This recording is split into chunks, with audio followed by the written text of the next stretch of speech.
Hello there. This time we're going to do a quick review of the Mercedes AMG Twin Pack, where we have the Formula 1 car and the AMG Project 1. We're going to get straight into it and unbox this, and we're going to go straight to some time lapse so we can get them built as quickly as possible. I'm a huge Mercedes Formula 1 fan, so this was a must-have set for me, as are most of the Speed Champions sets these days. I'm not a huge fan of the Project 1. It certainly looks great, but it's been overhyped for a number of years and seems to have taken an age to come out. However, as far as the Lego models go, there are great techniques in both of these builds, not least in the single-seater car, where the wheel axle piece is actually turned 90 degrees to create the chassis and the cockpit for the driver. I think the part usage overall in Speed Champion sets these days, I think it's definitively ahead of other LEGO themes and quite often leads the way with new part usage. For example, in this Project 1 build, the front air intakes use wheel arches. I think it's a really good, clever technique. And then at the back of the vehicle, the shark fin build is really cleverly done to flip in an aeroplane part upside down. And as quickly as that, here they both are, all complete. Now there are a few little bits I want to spot and show you guys, really bits that impress me. The stickers aren't too much from the Project 1, which is good. I mean, it would have been nice to have the Mercedes badge at the front as a print. We do get the front grille as a print, but not the badge. You may have also just noticed that two of the tiles on the side I actually had the wrong way around. Once I stickered them, I then put them back on wrong. Oops. Meanwhile, the minifig for this one is great.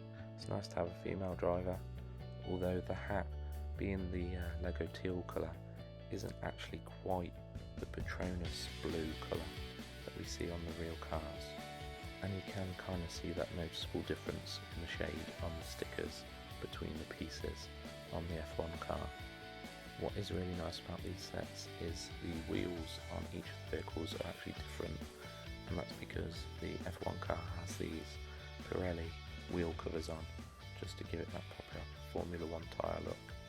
Feels pretty reasonably balanced between the stickers on both sets. All the stickers are pretty much essential, you couldn't really do without them.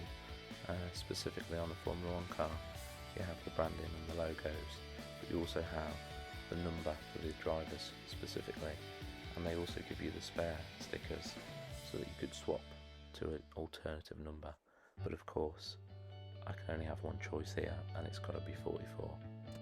Along with those stickers, you actually get a handful of parts to kind of swap out without having to peel stickers off or re-sticker certain ones, or only have that one choice.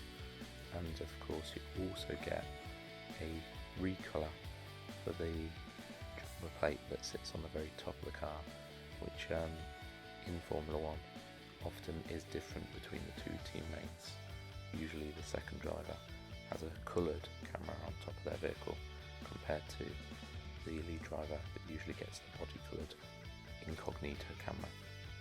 Of course, getting 1x1 size spares also means you get an extra tiny little nose badge for the Formula 1 car, which is really cute.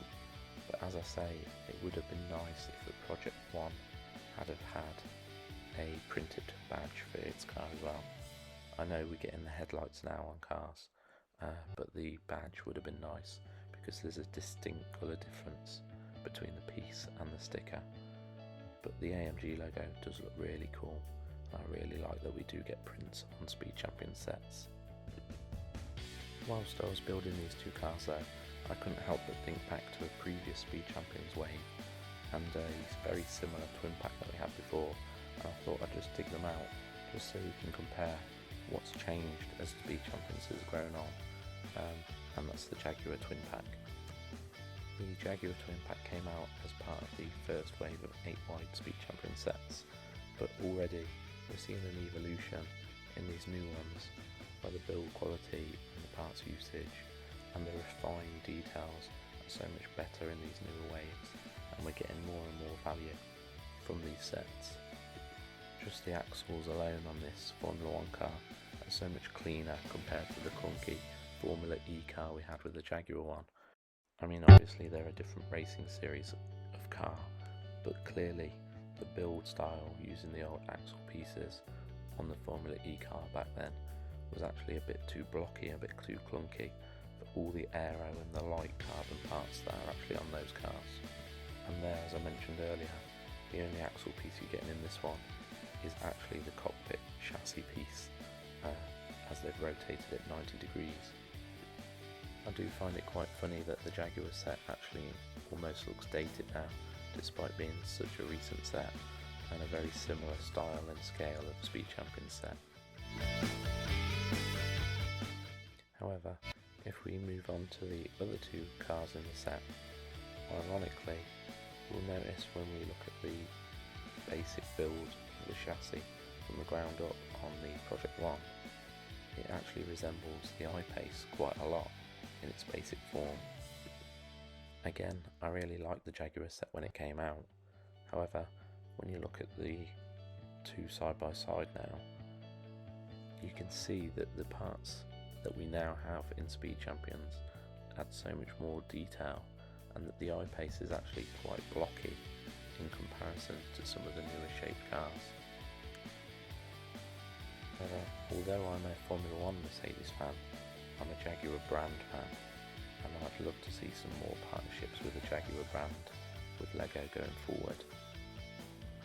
I think they probably caught the shapes right for the front grille of this Jaguar I-Pace, and really good use of parts, not only the flag pieces but the grille itself and the wheel arch that's upside down. Anyway, to round up, there is one thing we definitely need to sort out, and that's that awful mistake. But to overview my thoughts, I'm really impressed with this new wave.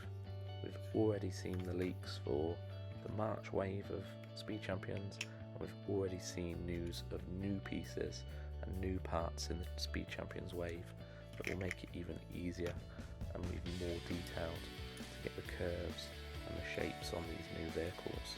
So really looking forward to what Speed Champions do.